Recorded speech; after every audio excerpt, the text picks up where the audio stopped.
All right, we have a fairly tight schedule today, so I'm going to get started. I'd like to welcome you all to this ATIS Tax Initiative webinar, Enhancing Tax Accountability Through Citizen Participation and Education. So my name is Faria Mohiuddin. I'm a senior program officer with the International Budget Partnership. I am working on their tax equity program, and I'm also the co-coordinator of ATI's Consultative Group 4. This event is part of that consultative group. For those of you who don't know, Consultative Group 4 is linked to Commitment 4 of the ATIS Tax Initiative. This commitment is one in which ATI partner countries commit to enhance the space and capacity of state and non-state accountability stakeholders to engage meaningfully in tax and revenue matters.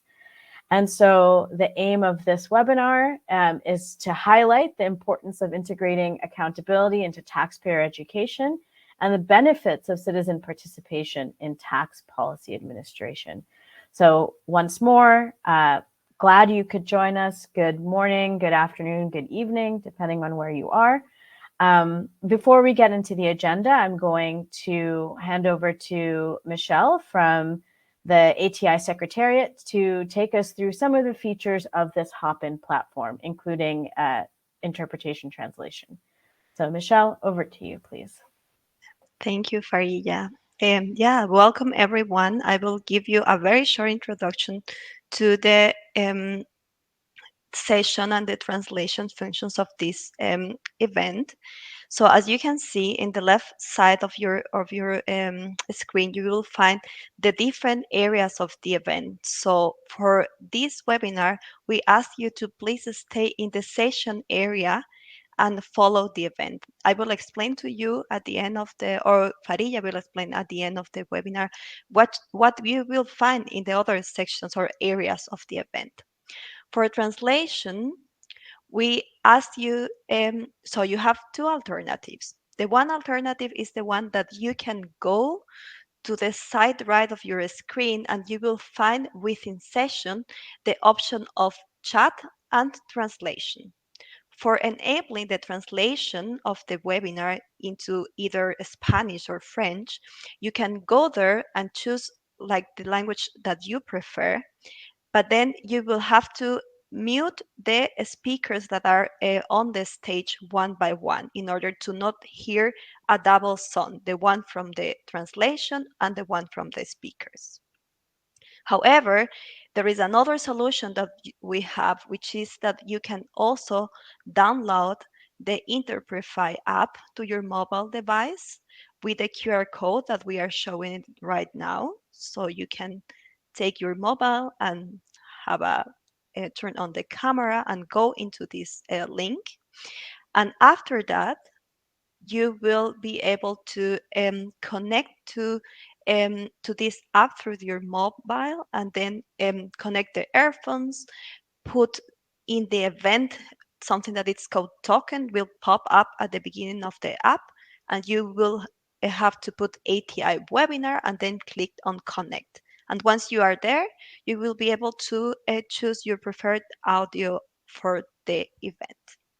So we will also put these instructions within the chat in case people join later and they would like to know how to enable the translation features. Yeah, thank you. Great, thank you, Michelle. And as Michelle has said, these instructions are also going to be put into the chat for everyone's convenience. All right, and so to our packed agenda today, as you can see on the screen, we will start first with a moderated discussion between Joseph Stead of the OECD and Andrew Weiner of Save the Children. We will be framing this discussion with two publications. One is the second edition of Building Tax Culture, Compliance and Citizenship, a global source book on taxpayer education, which was published in 2021 by the OECD, and also the Taxation with Representation, Citizens as Drivers of Accountable Tax Policy, which was published by Save the Children in 2019. So this moderate discussion will help us frame this question. And then we will go to a panel discussion, and the scene will be set with 2 country examples from the perspective of a partner country, Ecuador, and also a CSO from India, Kabdost, India. This will then be followed by some interventions from discussants from Tanzania, and then also from the development partner perspective from USAID. And then we'll have an open discussion and Q&A, and then we will conclude. Hopefully we will be able to get through all of this. It's going to be a very rich discussion, I'm sure. And just one note on Q&A, please drop your questions into the chat. We will be collating them.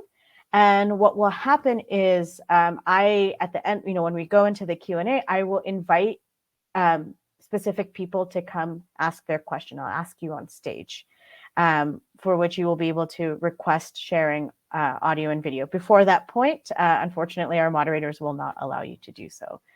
So I hope that is clear. And with that, let us invite both Joseph and Andrew to the stage. And so first, let me introduce our 2 speakers, our 2 discussants.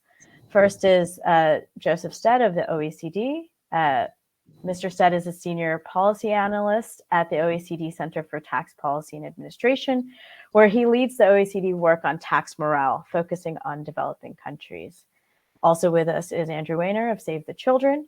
Mr. Weiner is a senior advocacy advisor in development finance with Save the Children, where he manages development finance policy. And so again, they will be discussing with us, with each other, 2 publications. The first is the 2nd edition of the OECD's Building Tax Culture, Compliance and Citizenship, and of course, Save the Children's Taxation with Representation report. In preparing for this, I have asked both to answer 2 key questions, which is what were the main findings from the research on the importance of accountability? And of course, key for this audience is what are the key lessons your research has for both governments and civil society on how they approach accountability? So with that, I will first invite Joe to speak. Thank you both for being here. Thanks, Freya, and hi to everyone. Thanks for joining today. So yeah, what we did at the OECD, we wanted to know more about what was going on in taxpayer education programs, and so we did a survey. We got responses from 59 countries of all levels of development, and that gave us information on 140 different taxpayer education initiatives. And so we went through those, looked at them, and we created a typology that identified 3 broad categories of taxpayer education initiatives. The first were kind of teaching tax initiatives using more traditional education techniques. These require generally repeated engagement with the audience, primarily with students, but we also saw engagement with businesses and other individuals as well. Second big area was communicating tax to raise awareness. These were approaches much more akin to advertising in many ways, and they were often one-off encounters with the target audience. And then the final category was around assisting in tax paying. So that's practical assistance in helping comply, often where there was either new regulations come in, or especially with the introduction of digital tax filing obligations. And what was really interesting is we see accountability issues featuring on all 3 of these areas. So in the teaching tax area, especially when teaching tax to students, all of those initiatives involve discussion of the social contract. And so we see that as being kind of the really basic form. Tax has that degree of accountability in terms of how do you look at that social contract and what do you get in return for the taxation. But we also saw other forms of accountability, especially when trying to reach more vulnerable populations, where part of being access to the tax system also enables your inclusion in the wider government accountability network, and so being able to access benefits and holding other government departments for delivering their side of the social contract. In the communicating tax area, we saw, while some of them focused on the social contract and accountability on what happens with tax revenues, we also saw some other forms of accountability exist there as well. A big one is increasing accountability for the tax administration and how the tax administration behaves. We saw a lot of initiatives that try to make the tax administration seem a bit less frightening. Previous research at the OECD showed that in Africa, increasing the legitimacy or the perceived legitimacy of the tax administration has a very big impact on tax morale, by far the biggest of all the factors we analysed, bigger than perception of corruption, government service delivery, and things like that. So changing that opinion of the tax administration and helping the tax administration be accountable to taxpayers is a huge important factor. We also saw issues around accountability of other taxpayers. We saw VAT lotteries are a tool used in several countries, which are essentially encouraging customers to hold businesses accountable for their VAT compliance. And then in the final area around assisting tax, again, we see some initiatives that are aimed at helping taxpayers hold other parts of the government accountable for paying the benefits that they're entitled to.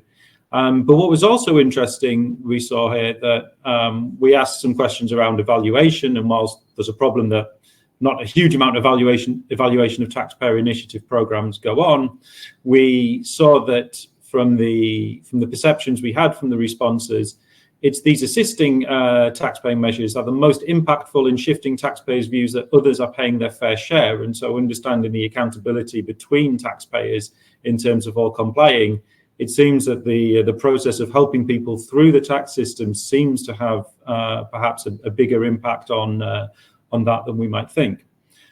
So our kind of main finding is that accountability considerations can feature significantly in taxpayer education, and I think we would encourage people to look at it a little bit more.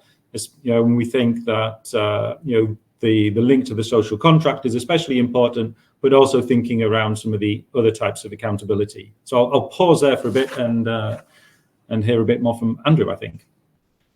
Great. Yes. Thank you, Joe. And I'd now like to invite Andrew to give us the civil society perspective that Save the Children brings, and it's, all the rich lessons from the Taxation with Representation report.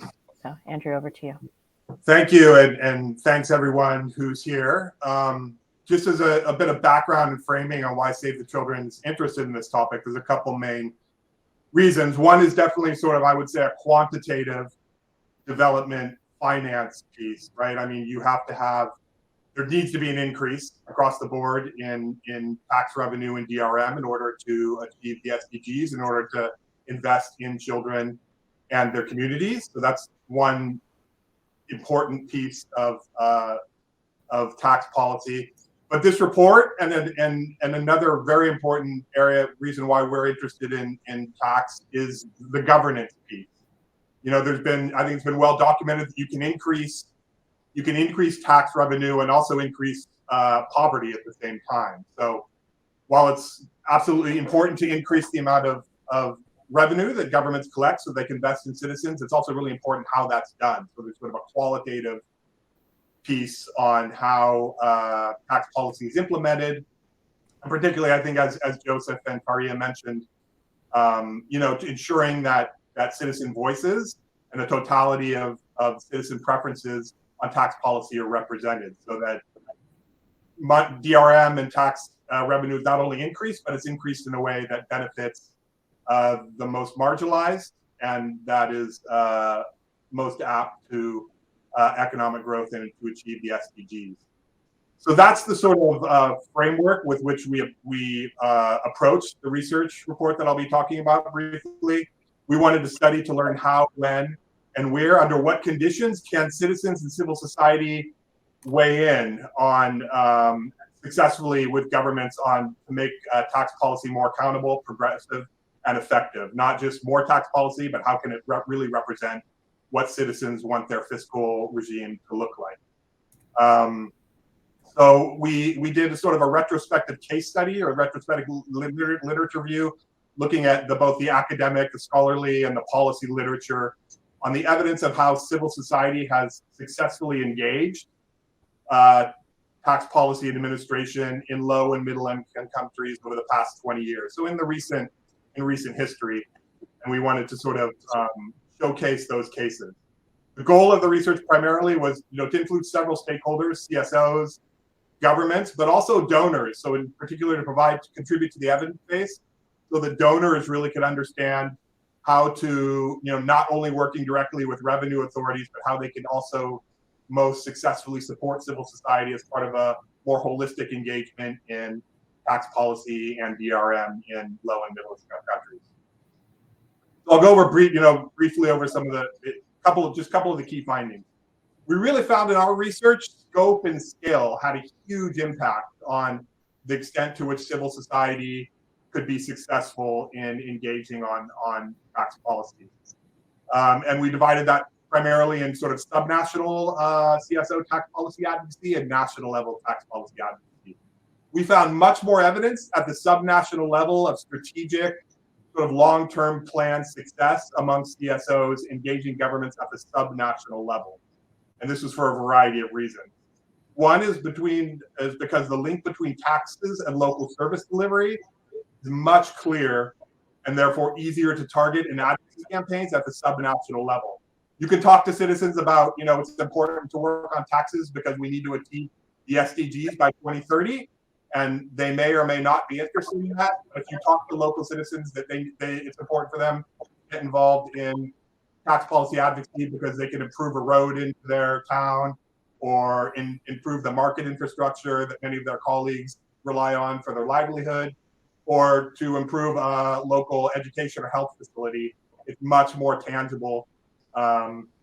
So that connection between local taxes and local service delivery is much more practical, tangible, and easier for CSOs to plan around and to work on.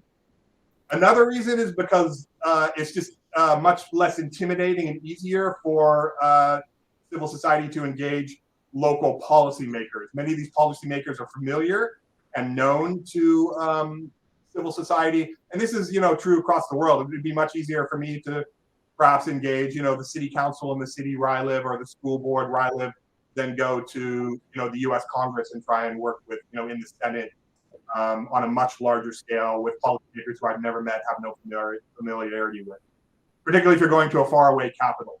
So it's just much easier for citizens to engage local institutions and local officials on tax than it is at the national level in a faraway capital. And then finally, perhaps most important, at the subnational level, it's a much less crowded political space. There's a much less contested space. So when you go to the national level, policy advocacy, you're dealing with perhaps global companies and really powerful national interests who are lobbying and advocating for their interests on tax policy. And for a CSO or even a coalition of CSOs to work on that space, it can be quite challenging compared to the local level where it's a much less contested policy space. So at the national level, we found that there have been cases of success for CSOs engaging at the national level, but it was much more reactionary or much more sort of a process that was convened by national actors. So in many cases, CSO success on tax policy advocacy was in reaction to sort of policies that were passed, arbitrary policies passed by the national government that sparked outrage or upset by citizens and civil society. And so there was a reaction to that that was, prompted in society. It was not really as much of a strategic planned action. And in some cases, in cases of like in the wake of civil war, for instance, there's really interesting cases in Chile and Guatemala.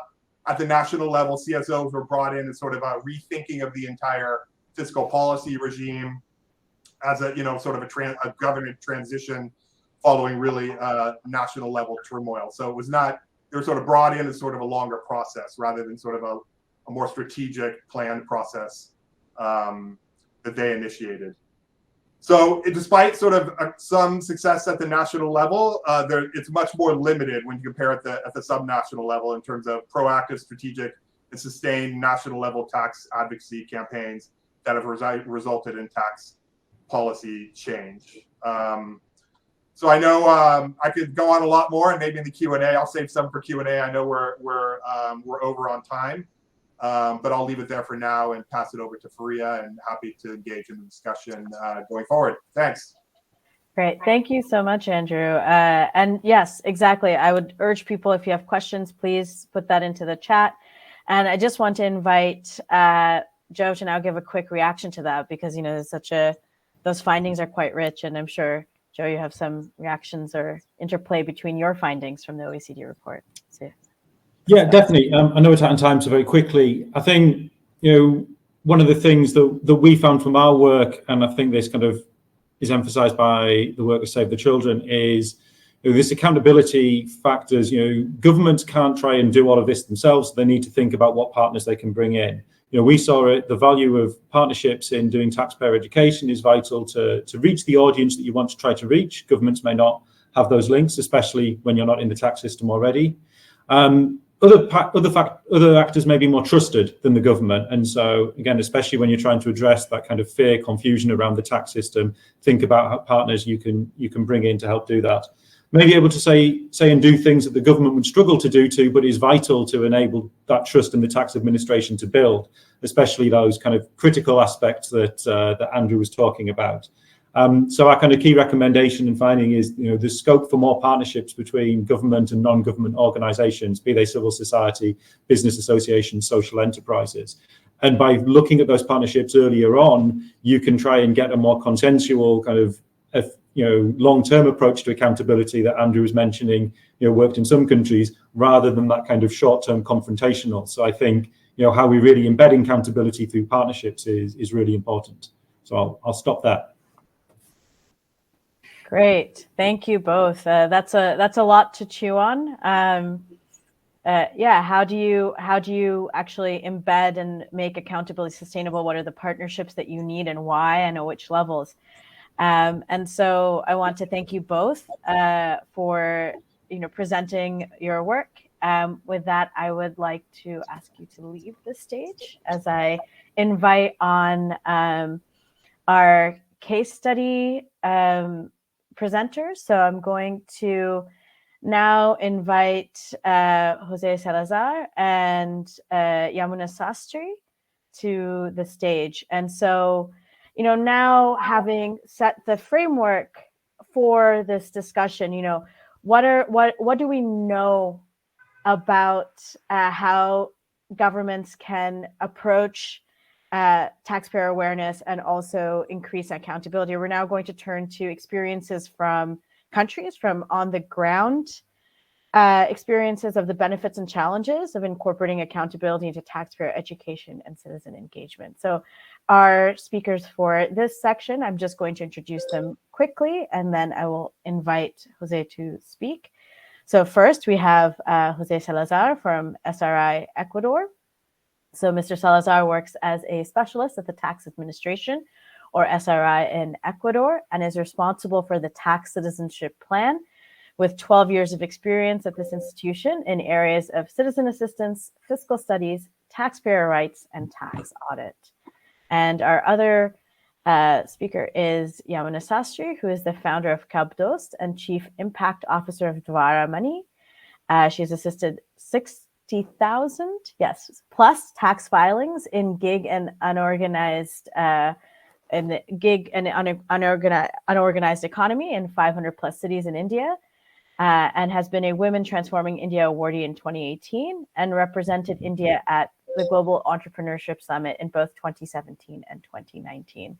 So we're so pleased to have you both to present your experiences and in operationalizing what we're talking about. And so with that, I'd like to invite Jose to speak first to present the experience of Ecuador. Thank you. Muchas gracias, Farilla. Mi nombre es José Luis Salazar, de Ecuador, de la Administración Tributaria Ecuatoriana. Es un placer estar con ustedes el día de hoy y poder conversar y presentar este caso, este caso de educación y cultura tributaria en nuestra administración. Bueno, un poco como introducción, podría decir que las acciones de la Administración Tributaria en Ecuador se enmarcan o se están diseñadas en ciertos ejes de acción, ciertos objetivos que se busca lograr. Michelle, tal vez me puedes... prácticamente o fundamentalmente tenemos 4 ámbitos de acción, ¿sí? 4 objetivos muy claros. El primero es fortalecer el control tributario. El segundo es simplificar el servicio de tal manera que los ciudadanos, los contribuyentes puedan cumplir sus obligaciones de una manera fácil, ¿no? Dar facilidades para el cumplimiento de las obligaciones tributarias. En el tercer punto es importante promover la formalidad, es decir, que las actividades económicas se desarrollen en un ambiente formal dentro de las obligaciones que se generan en el ámbito de la contribución tributaria. Y por último, generar cultura tributaria, es decir, fomentar acciones de conocimiento, de educación en la ciudadanía. En estos 2 últimos puntos, en el punto 3 y el punto 4, que es promover la formalidad y generar cultura tributaria, es donde se enmarcan las principales acciones que van destinadas a la educación tributaria. Y es así que la administración ha generado un plan de educación bastante importante y con mucho éxito que prácticamente, no sé, me puedes ayudar el siguiente slide, que decía que prácticamente se ha diseñado un plan continuo de difusión del conocimiento sustentado en capacitaciones, talleres, seminarios, grupos de participación, conversatorios, entre otras actividades académicas, podría decirse, ¿no? También tenemos un segundo ámbito un poco más masivo, que que se intenta llegar a la mayor cantidad de personas a través de la virtualidad, a través de medios virtuales, tanto como en capacitaciones virtuales de autoestudio o eventos de transmisión en vivo a través de streaming en redes sociales. Todo este plan de capacitación ha tenido mucho éxito y se ha podido llegar a varios grupos económicos, a varios sectores de la ciudadanía y ha tenido un especial éxito en la población joven, en estudiantes y en universitarios, así como pequeños y medianos negocios que les ha servido como un acompañamiento bastante importante. El caso de experiencia en este año 2022 como administración tributaria, que es el que quería presentar un poco para discutir, porque del cual tomamos o aprendimos varias lecciones, es que se diseñó un plan de capacitación, un plan de educación tributaria que se vinculó o estaba vinculado al plan de cumplimiento tributario. El plan de cumplimiento tributario de la institución son acciones más de control, más de auditoría, que tienen como objetivos reducir brechas, incrementar la recaudación de impuestos, verificar el cumplimiento, verificar la formalidad, verificar la determinación de impuestos de manera correcta y hasta cierto punto puede derivarse de aquí un régimen sancionatorio. Entonces se diseñó un plan que acompañe a las acciones de control y que se genere una capacitación dirigida o una formación o educación tributaria dirigida a un grupo de contribuyentes que estén dentro de acciones de control. Y se trabajó con bases de contribuyentes que están sujetos a control, es decir, personas que tienen problemas para el cumplimiento de sus obligaciones o para la correcta determinación de sus impuestos, y se trató de fomentar acciones que ayuden a mejorar el comportamiento y la conducta de estas personas que estaban previamente identificadas. Este plan complementario, digamos, lo que quería hacer es reforzar acciones de control, complementar en este objetivo de reducir brechas y también trabajar en contribuyentes identificados previamente que tenían inconvenientes. Aprendimos muchas lecciones, se dieron en la práctica varios temas como una baja participación por parte de estos contribuyentes especiales, tal vez porque ellos buscan otras medidas, tal vez porque el conocimiento no es su necesidad principal, ¿sí? pero o porque están pensando en presentar impugnaciones, reclamos u otras acciones frente a una actuación de control. Y hubo también un gran porcentaje de contribuyentes no ubicados. Sin embargo, siempre, bueno, de acuerdo a las lecciones aprendidas, se va a buscar otros mecanismos para poder establecer o medir un impacto de la educación tributaria en la ciudadanía y establecer nuevas estratégicas de difusión masiva del conocimiento en segmentos o sectores específicos que requieran mayor conocimiento. Muchas gracias.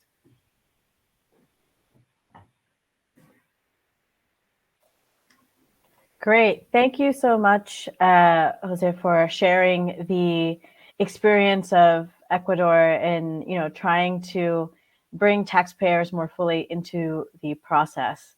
Kind of, to add some flavor, maybe a bit of contrast, I'd like to now invite Yamuna to present her experiences in India. So please, over to you, Yamuna. Thank you. Hi, everybody. This is Yamuna. We started tax filing for taxi drivers in India. It's a very, very niche.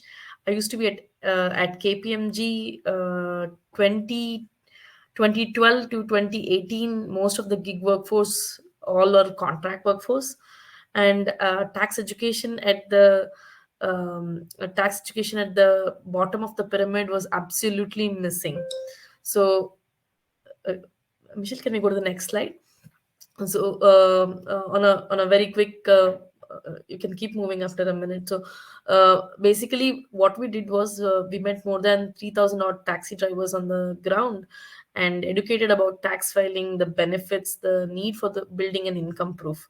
So that's if since though they have been self-employed, more than 10 million gig workforce are on digital platforms, and the digital transactions, the income limits have changed from what they have from the previous opportunities, but still a valid income proof is missing, and they end up paying more than 30 to 40% cost of credit, and they lack dignity.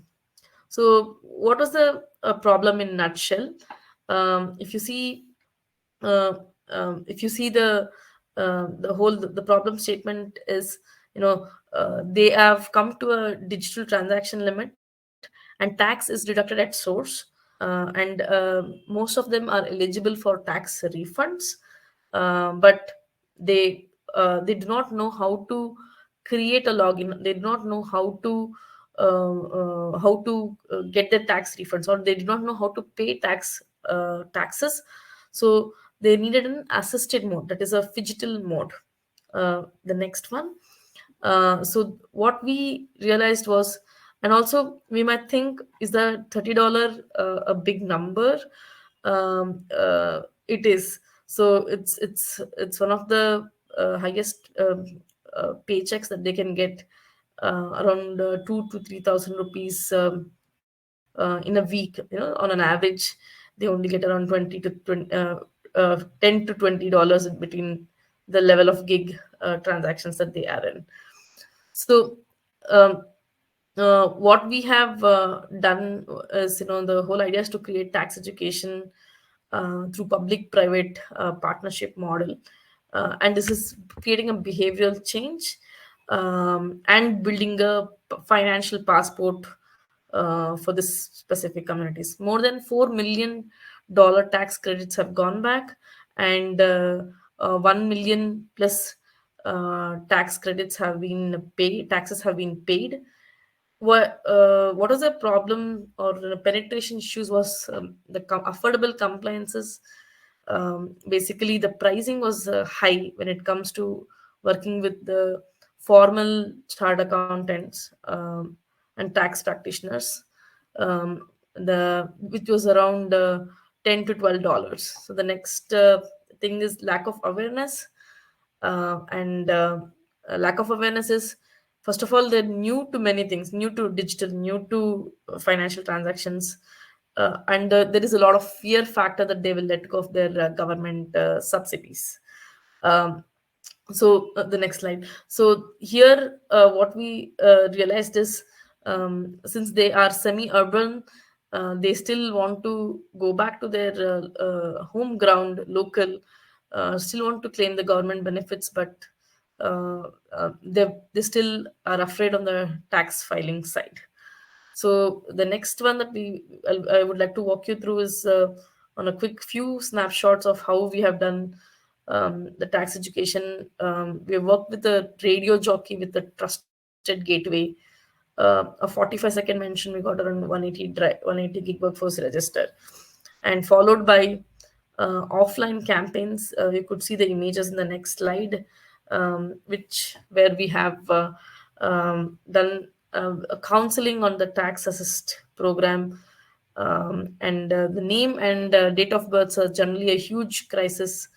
There are issues and mismatches, and if you go to the next slide, we did a B2B2C, we did a B2B2C partnership, CSR partnerships, government partnerships.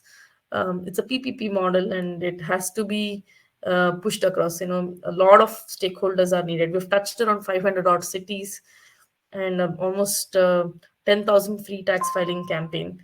And the next one, if you could, we work with the government of India also.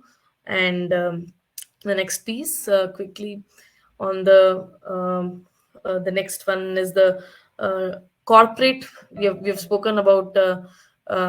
We have done corporate trainings about tax education. The next one. So these are offline activities. The next one. So we built a digital neobank for the next slide, please. The digital neobank for the gig and unorganized. This is the country's first Spark Money is the neobank, where we're building culture of compliance from. So generally it's banking and then taxes. We are building it integrated one. So last but not least, to close the next piece, please. So it is regional is the differentiation. A quick walkthrough on the next two slides on how we have done in-app notifications and simple consumable content for the gig workforce. And that's Virat Kohli, cricketer, even backing certain partnerships. And the last slide is, could you go to the next one? The last is regional content and tax flyers have been pushed across. And WhatsApp is WhatsApp and regional platforms like Josh. That's the SMS blast that we have done. Community influencers. Michelle, you can just walk through the next two slides. We have also launched a tax education series where radio jockey speaks about tax filing, tax sections, and and what is missing is a policy advocacy to boost the tax education in the low-income household. I think with this, I would like to sum it up that gig is a big sector in the globally, and they're financially excluded. I think it's high time that we all do mass tax education on the ground. Thank you so much, Faria. These are just few snippets, and hoping more policy advocacy in this space. Thank you. Great. Thank you so much, both Yamuna and Jose. Just a note to everyone who's attending, these presentations will be made available in the Expo section, which you can see on the left-hand side of your screen after this webinar is over. And so, yes, thank you both, Jose and Yamuna, to talk about, the challenges on the supply side and also the demand side, right? And how we can think about that. And so if I can ask both you and Jose to leave the stage, and I can invite on Nicholas Lakulu of Policy Forum Tanzania and Stephen Rosner of USAID to join me on stage to discuss, react to what we've seen so far. You know, Nicholas, who is works with Policy Forum Tanzania, which is a CSO in a CSO network based in Tanzania, is a manager responsible for policy analysis. He has over 10 years experience working with civil society sector in Tanzania, with experience in public financial management and good governance. Also, we have with us Stephen Rosner of USAID. He is the senior fiscal advisor at the U.S. Agency for International Development. My fellow co-chair at the ATI's Tax Initiative, and coordinator of this consultative group 4. So if I can ask for your reactions. I believe I'm Jose and Yamini, I shouldn't have asked you to get off the stage. So if you can come back on stage, if you will. But if I can invite first Nicholas and then Steve to give your reactions and your perspectives on what has been presented so far. So Nicholas, over to you. Okay, thank you, Faria, and many thanks for the presenters for the enlightening presentations made so far. Just as a background, Policy Forum originally was working, looking at how public resources are being utilized, looking at how the government allocates resources. But the question has always been like, where do we get enough resources to fund the different development projects in the country?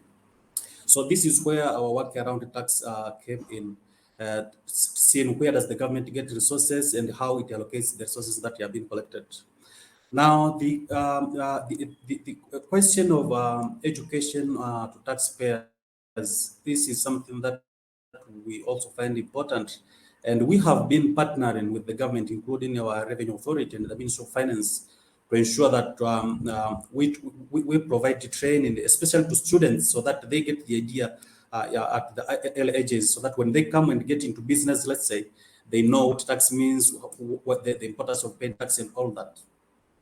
Now, the problem that has always been happening in the country is that, for example, there are claims that the TRA officials would impose penalties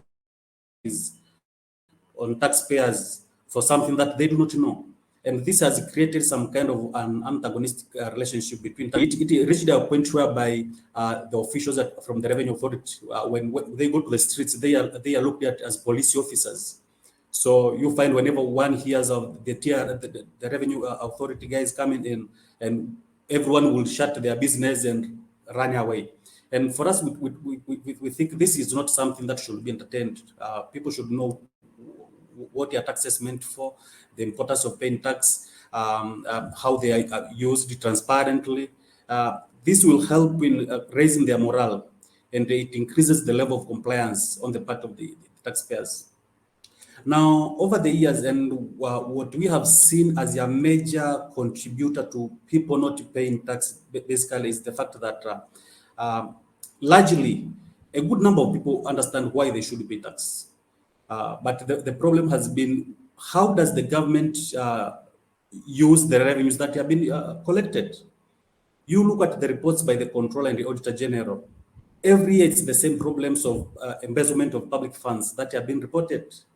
And little is being seen in terms of accountability measures.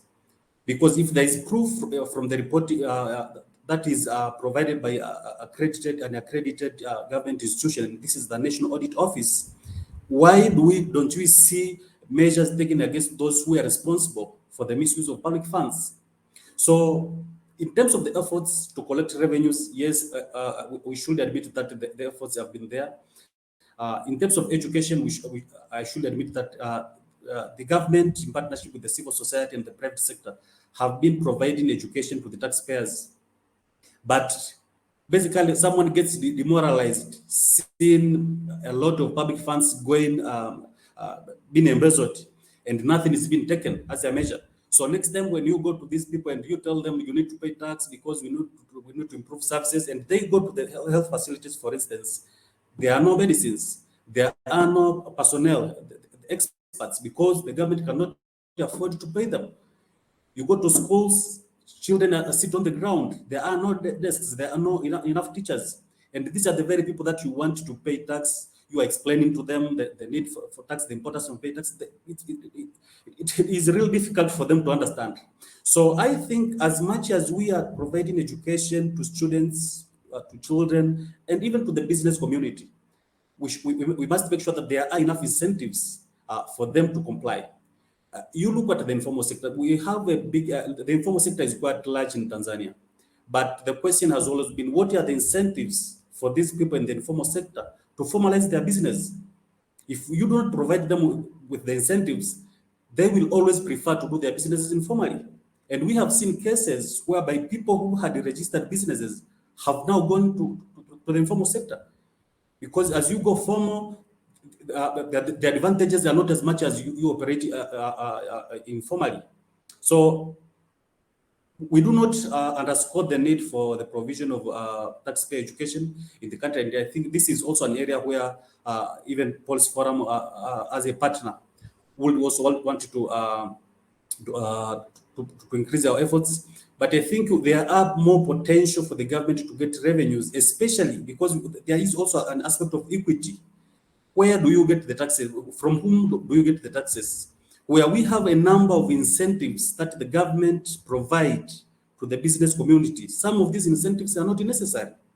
For example, you look at Tanzanite, which is only found in Tanzania, and a company that mines this is given an incentive. Why would you provide a tax exemption for such kind of area mineral?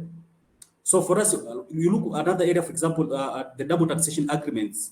And this is something I wish the colleague from the Tanzania Revenue Authority was here, because we have had a number of discussions on the need for the government to review the taxation agreements, which they entered, some in the 1970s, and they are still operational to date. Now, given the context which has changed dramatically, we would have expected these agreements to be revised, but this is not happening. And just last week or two, we had our Minister of Finance signing another double taxation agreement with the United Arab Emirates. And the process has not been participatory, has not been inclusive. The CSOs were not consulted. So I think as long as we are talking of taxpayer education, there are other efforts that the government should make sure that they also take attention to, so that we are able to kind of control. They get the education, but they need to see the importance of paying taxes. And this is ensuring that every cent that is collected is used appropriately. I'll end up for now. Thank you, Faria.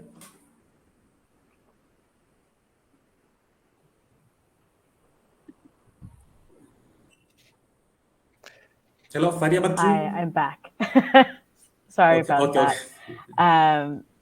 So I'm assuming, Nicholas, you have wrapped up. I'm sad to have missed the tail end of what was clearly a great intervention about talking, thinking about what more beyond just awareness of the processes do you need to drive compliance. And so, Steve, if you haven't started your intervention, so I please invite you to bring your perspective.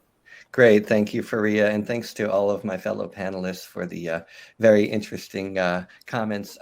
I will keep it as brief as I can, because I would love to get to a conversation and questions from our participants as well. So just briefly, just to contextualize, I wanted to say that, with my agency, the U.S. Agency for International Development, is a significant development partner to our to many developing countries in this particular space. We support a number of countries and a number of partners in those countries on improving domestic revenue mobilization and improving also that relationship between government and taxpayers, so that it's a very it's a robust relationship that yields mutual benefits on both sides. And so we recognize this as sort of dual objectives that exist in tandem. What I think I've heard today, I'll just point out a few things which I found to be sort of key themes to me, is that that this issue is important, that we need to think not just about how much we're able to raise in taxes, but also how those taxes are raised, how they're collected, and the impact that that has on this relationship, this social contract, as was described earlier by some of our presenters. In that regard, I heard a lot about the multiple channels, the multiple ways that we're able to reach taxpayers in different segments of the population, and the importance of understanding those different parts of the population and what drives their behavior, what drives their attitudes towards the tax system, towards government, and what might motivate them to move from a position of not complying, not being part of the tax system, to being in a position where they're willing to comply and do their part for society. And in this regard, I find that in addition to the terrific research that our fellow panelists, Joe and Andrew, shared today, there's really a lot of interesting new research being done, experimental research of different kinds on these types of issues, not just what kinds of interventions can be done, but what are the varied responses and the impacts of these types of interventions, whether it's using messaging to taxpayers to sort of motivate them to comply by telling them this is your civic duty, and it helps to benefit the development of your society, versus more deterrence-oriented messaging, which focuses on emphasizing the potential consequences to you, the penal consequences, if you will, of not complying. So a lot more of this research, I think, is needed for us to understand better what tax authorities can do to build that stronger relationship and partnership with taxpayers. I also think I heard that it's important really to understand incentives. And in this regard, I'm not really talking about tax incentives that are given to businesses, but more understanding what the benefits are to taxpayers, what would make them want to comply more. And in this regard, we heard some interesting anecdotes about, from Yamuna, about how creating tools and creating approaches to bring taxpayers in can also give them access to things like loans from banks, access to services or other government benefits that otherwise wouldn't have been available. So emphasizing these messages about what tangible benefits that people can receive are, that's an important way to be improving this tax compliance relationship. And can also help to change perceptions of the tax authorities and the government. I think that was another message that I heard. I think I'll end on a final point, which is I heard a lot about what I describe as building a relationship that's consensual, building relationships that sees citizens, sees taxpayers, sees civil society as partners in this sort of tax ecosystem, not necessarily as adversaries. And I think that there's a number of approaches that were highlighted today that could be used to do that. And I think it's something that development partners such as USAID, we have been supporting a lot in our work with our partners in the countries where we operate. And something which we'd like to continue to build on in the future to sort of expand the evidence base and improve the impact of our work. So I think I'll stop on that point and yield the floor to Faria again. But thank you very much for this opportunity to contribute, and thanks to everybody for your wonderful input.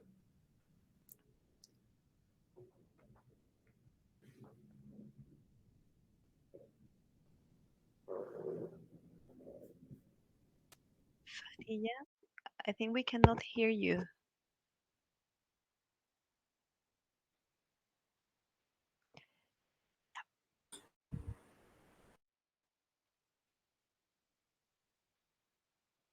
How about now?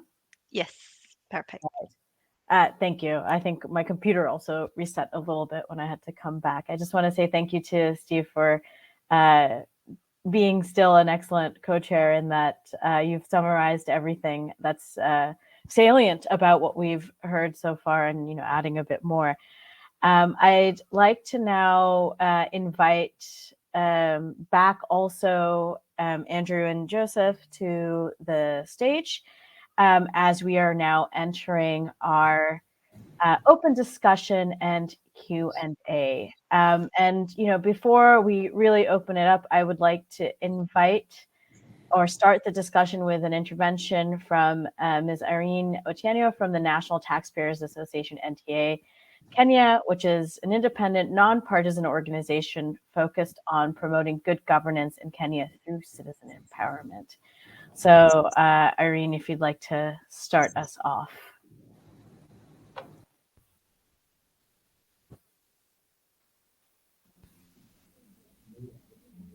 Thank you. I hope you can hear me well.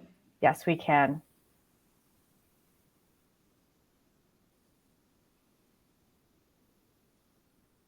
Or we could.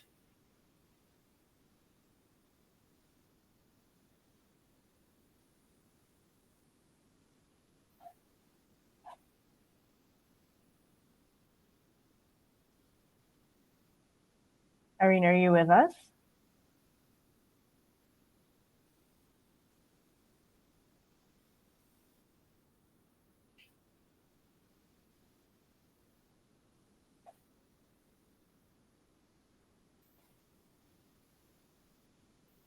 So perhaps while we wait for Irene's sound to come back, if there's any questions for our, you know, whole, I mean, about half a football team of speakers here today, speaking of the World Cup. You know, we've had a very, very rich discussion. I'm sure there are people with many questions. If you can drop it into the chat while Irene comes back online.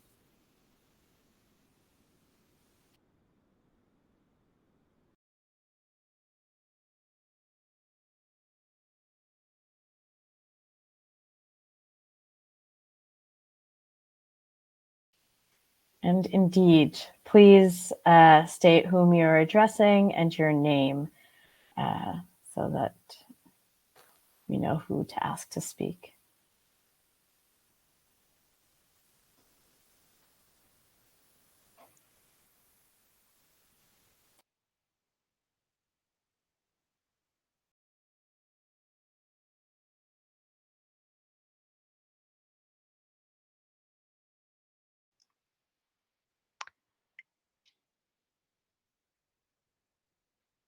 Yes, Farilla, I think maybe we can start with discussing some of the questions maybe from the ATI Secretariat, since this is a topic that it has been very discussed, and it's also been part of the discussions of Consultative Group 4.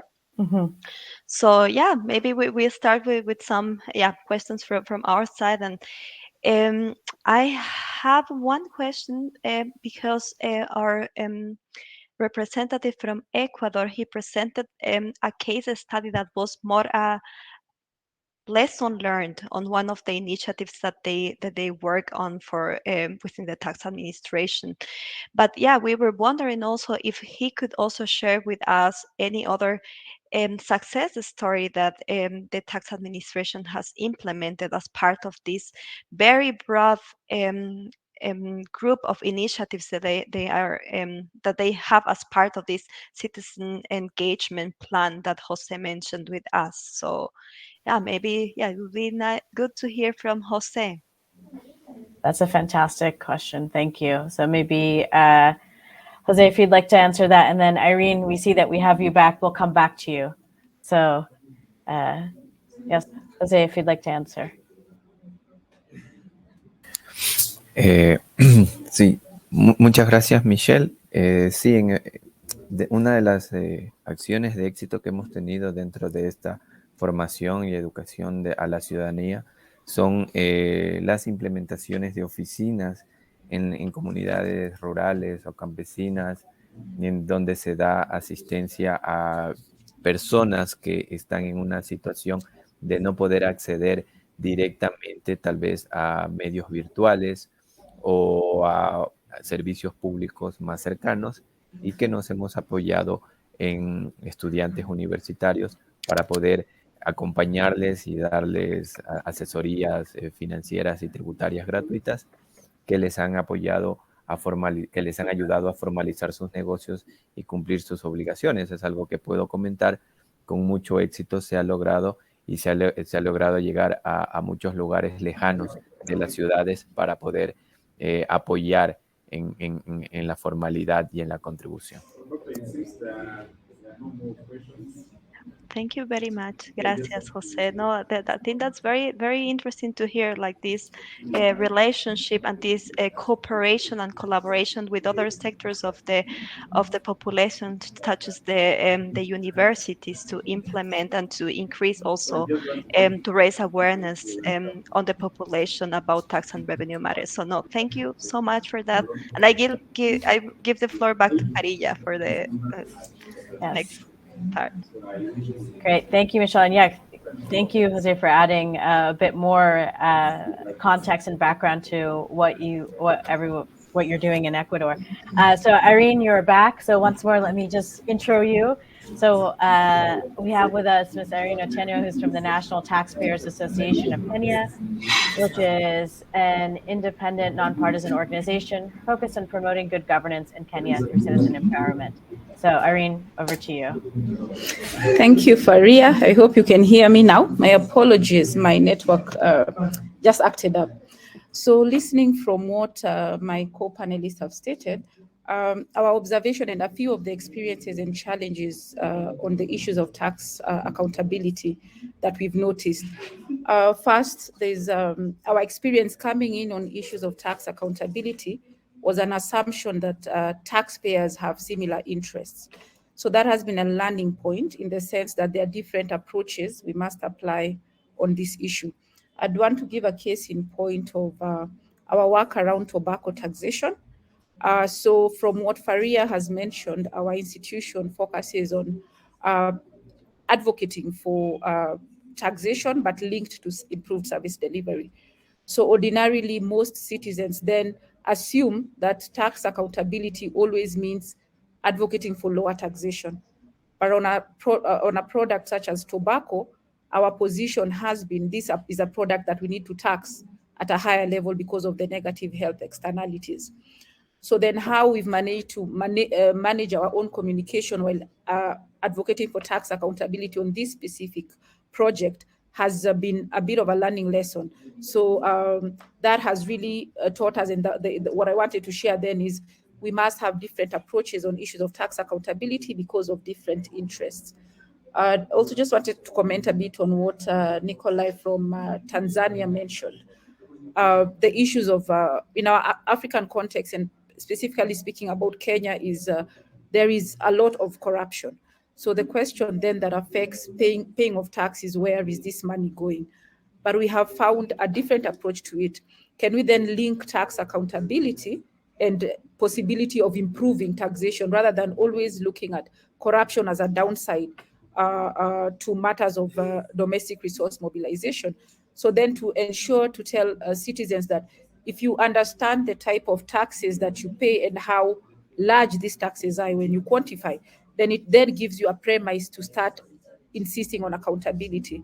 Because in our context, sometimes it's been a bit difficult pushing citizens to hold their government to account. So you are looking then, how do you push citizens, except by quantifying and showing them how much they're actually funding that system, and then linking this with how much is being lost. And we've seen that has been more sustainable in terms of moving and ensuring that the anti-corruption conversation is expanded over and above institutions such as ethics and anti-corruption, but moving the conversation around accountability to the subnationals, where we have already mentioned from Save the Children's presentation that at the subnational, it's much easier to link the issue of taxation and service delivery. So we've then, as an institution, been able to use tax accountability to move masses to support the issues around anti-corruption. The other issue I take from our conversation here is how do we shift the perception of the Revenue Authority to civil society organizations? So our learning point while trying to engage with our Revenue Authority in Kenya has been they weren't very keen on working with we as civil society players. We didn't take this as an offense in the first instance, but was to ask ourselves, why don't they look at us as possible allies on issues around domestic resource mobilization? And we found out there was a capacity gap, and there is still a capacity gap on the part of CSOs, particularly on emerging domestic DRM issues such as digital service tax. When you're looking at issues around trade misinvoicing, these are not the ordinary things CSOs occupy themselves with. So you'll find that our submissions as civil society organizations to our elected leaders and to the Revenue Authority on tax raising measures have been very basic, which is looking at VAT exemptions. But the landscape is shifting, particularly when you're looking at illicit financial flows, and that these are even more than what we lose as African countries on matters corruption. So this has informed us as an institution trying to then build capacity of other civil societies so that we are all on a better footing and can be able then to push back, because Yamuna also mentioned the concern that there is a very low awareness at the lower part of the pyramid. So you find then that our elected leaders have a lot of submission from law firms, from large audit firms, whose interests are so much different from the interests of ordinary citizens who are keen on service delivery. So you also find that elected leaders, when receiving memos, give a keen ear to lawyers and to audit firms, but their language and their orientation is so much different from what we would want in the interest of the citizens. So it must then mean that we must improve our capacity, and there's need for partners to ensure that civil society can have better submissions rather than the basic things we are used to discussing, because the tax landscape is significantly changing. There's also what has been mentioned in terms of what is the incentive of citizens or even other different players to get into the questions around tax accountability. So that is something we need to crack. As NTA, we were privileged to work with other civil societies to undertake a survey on why do people pay tax. So the issue of tax morale. So what makes you pay? And it was interesting that from our study, we found that women, the females, were more keen to pay taxes rather than male. And I think this would be interesting when we are looking at what one of the panelists has mentioned. Are we looking at issues such as gender? Are we looking over and above improving taxes, but at what cost are we collecting this tax? The gender implication of that tax. So those are the things we were then looking at and saying, if our data shows that female are better at compliance, and we know that a lot of budgets, we are pushing for gender responsive budgets. So how do we then rally the women to be more active around issues around tax accountability and link that with budgets that are more gender responsive? So those are the few lessons we've learned over the years that I just thought I would share before we proceed. So thank you, Faria and colleagues. Thank you. Thank you, Irene. That was honestly such a rich intervention. Thank you so much for that.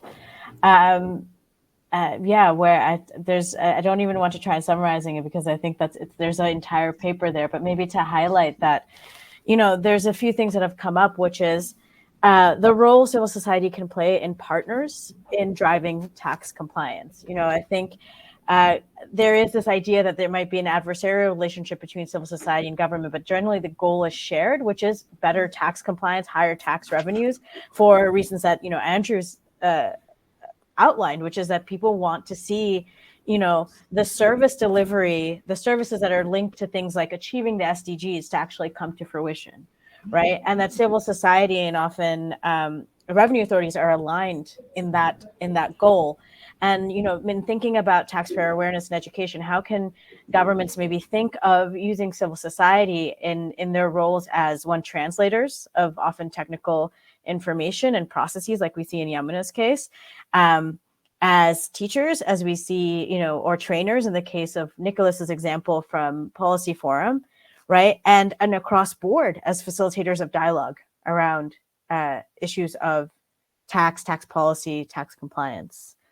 And so, thank you so much for that, Irene. We really appreciate that intervention. I think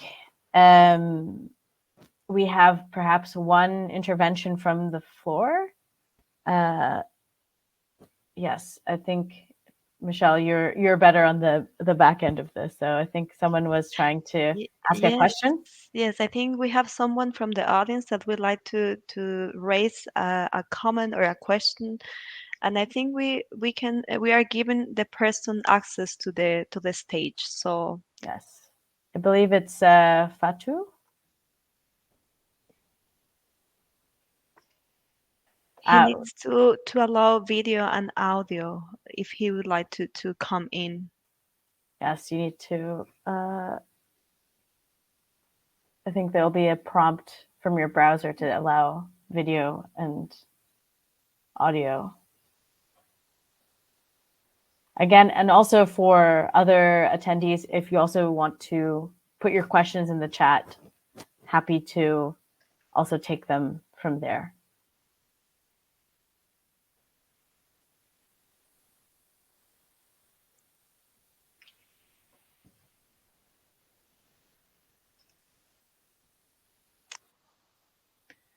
Okay, I think we are having some issues with having 1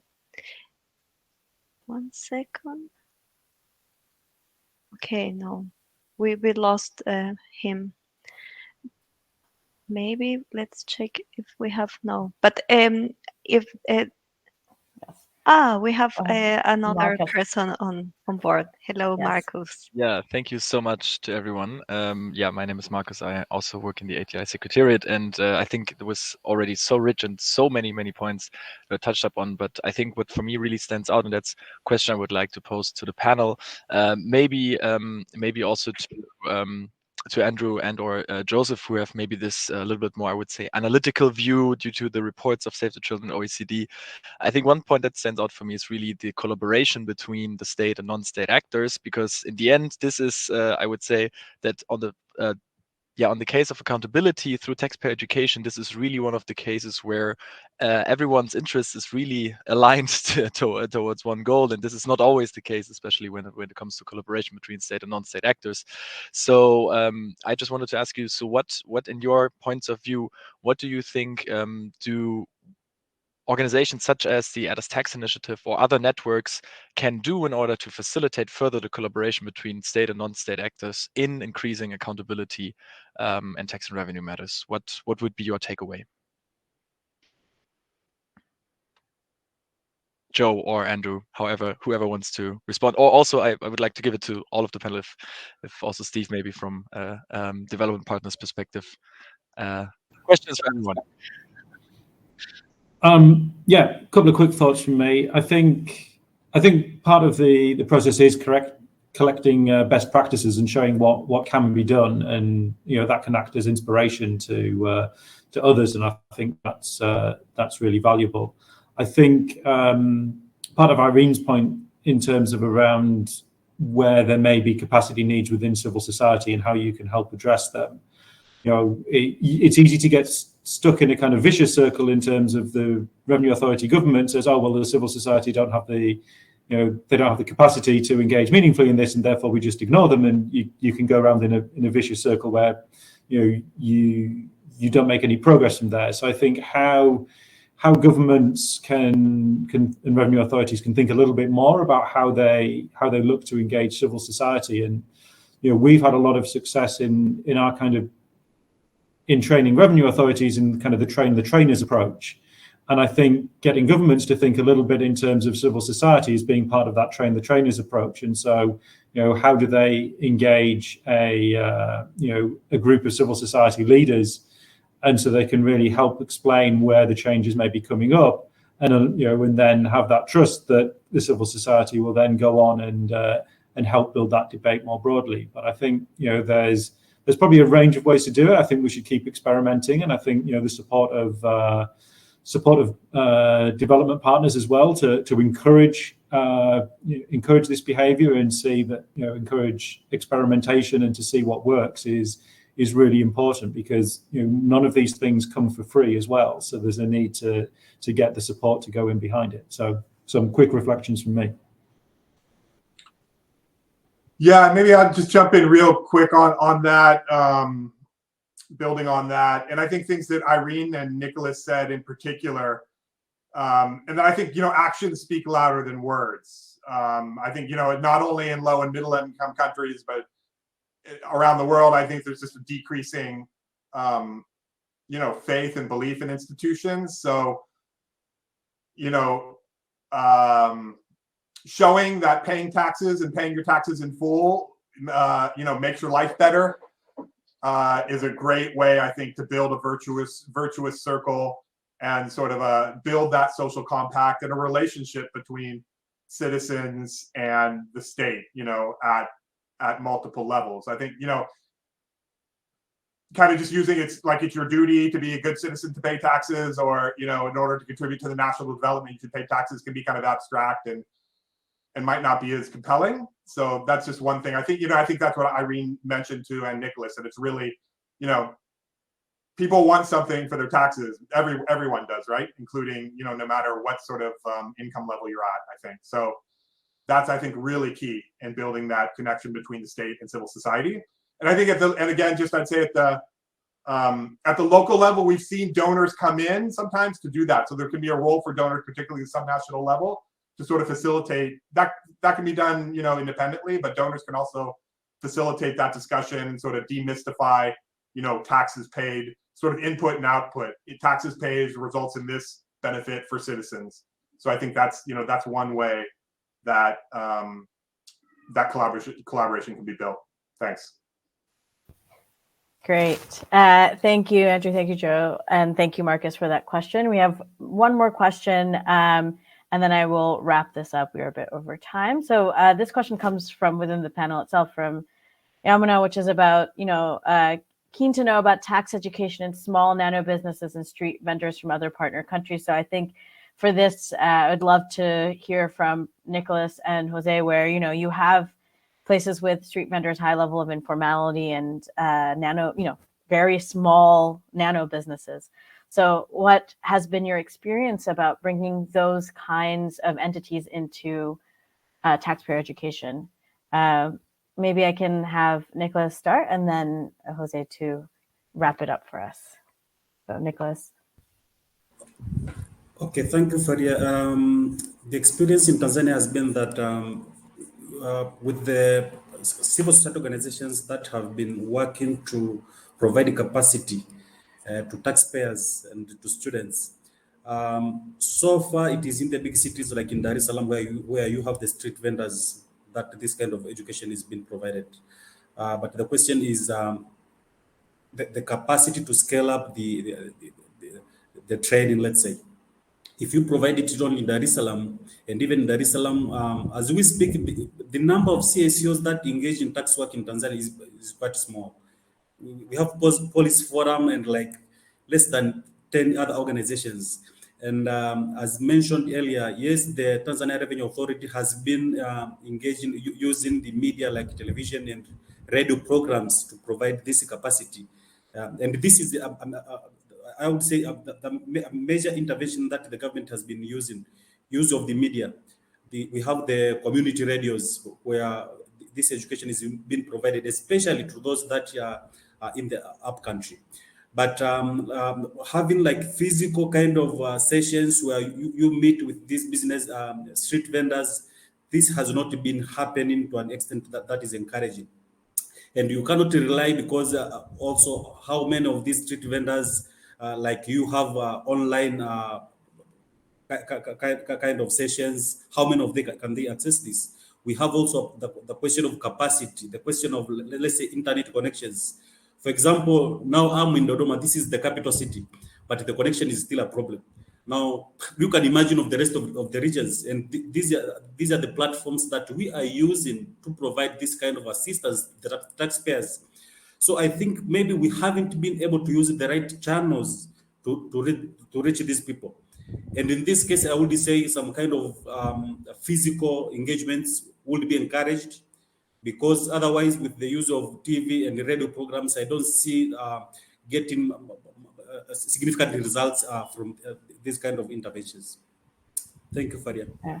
Great. Thank you, Nicholas, for bringing that perspective. And then, Jose, if you'd like to answer what's been the experience in Ecuador about bringing in, nano small businesses into taxpayer education efforts?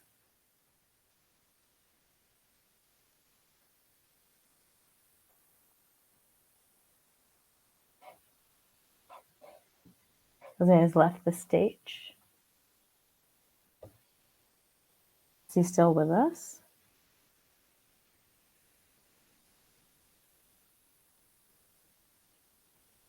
Michelle, you're muted. Sorry. Yeah.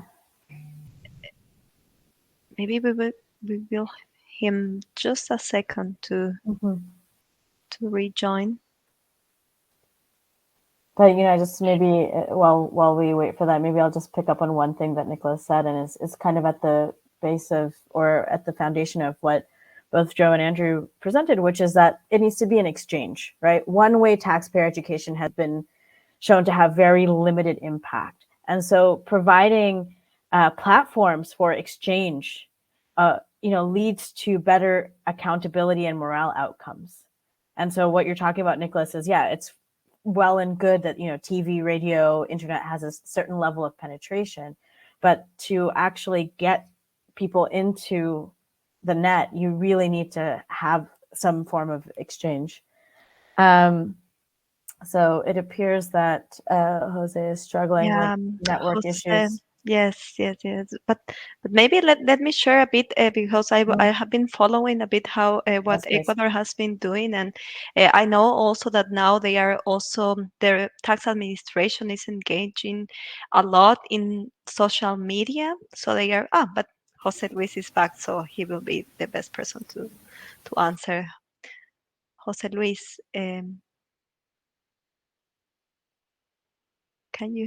¿nos puede escuchar? ¿Puede activar su micrófono?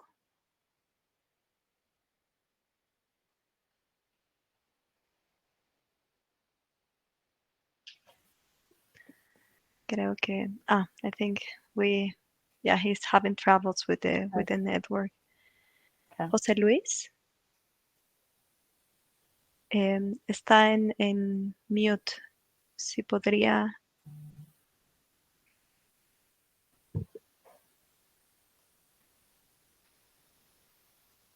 Well, maybe I can continue, and then José Luis could complement. So what I know also is that the SRI Ecuador, what they are doing now is that they are engaging with different social media channels. They are using actively LinkedIn, but also Facebook and other channels to raise or to communicate better in a better way, and to different target audience, the different taxes and the tax structure of the tax system in Ecuador. But also it's very interesting, what they are doing is that they are also engaging with other ministries within the country. And for example, you can see then that there is a meeting between the director or the Commissioner General from the tax administration in Ecuador with the Ministry of Agriculture, and then they talk about how the taxes that they raise will then serve as a basis for some investments in the agricultural sector. So this is a very interesting approach. It's very new. This is something that is being recently introduced, but there are already some comments from other organizations such as the CIAT and the Central America, that they are taking up these initiatives also to see how they can bring that, for example, to other regions of other parts of the region in Latin America. So that's the information I have. But if Jose Luis could add, that would be very great. But I think he's having troubles with his network. So I think people are losing sound. Yes.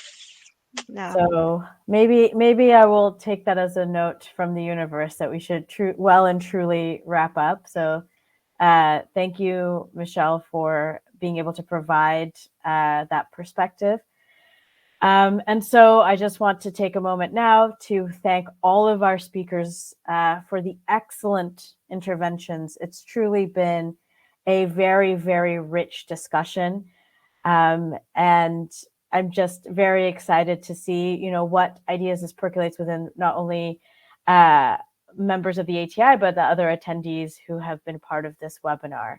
And so as next steps, you will be able to see when you go to the exhibition area or the expo area, as it is on your left-hand side, you will see the report from the OECD in English, Spanish, and French, as well as the Save the Children report.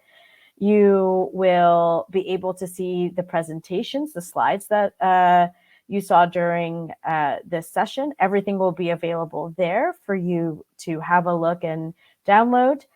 Also, if you want to visit any part of this webinar, which was thankfully recorded, you will be able to find the event in the replay area, which is under Expo, again on your left-hand side.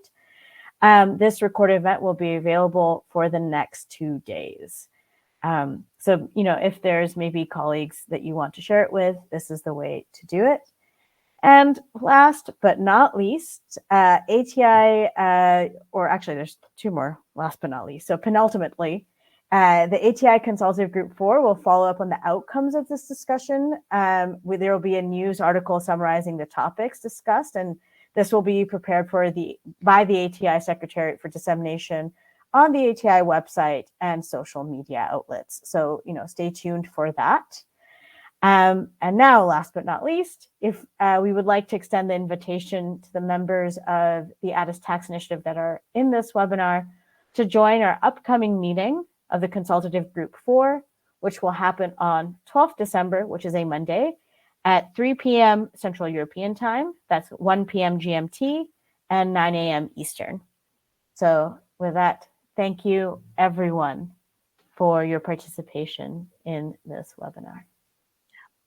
Thanks. Thank you very much, Faria, for the great moderation. And thank you, everyone, to the speakers and the audience for joining us today. Have a great rest of the day, evening, whatever you are. Thanks.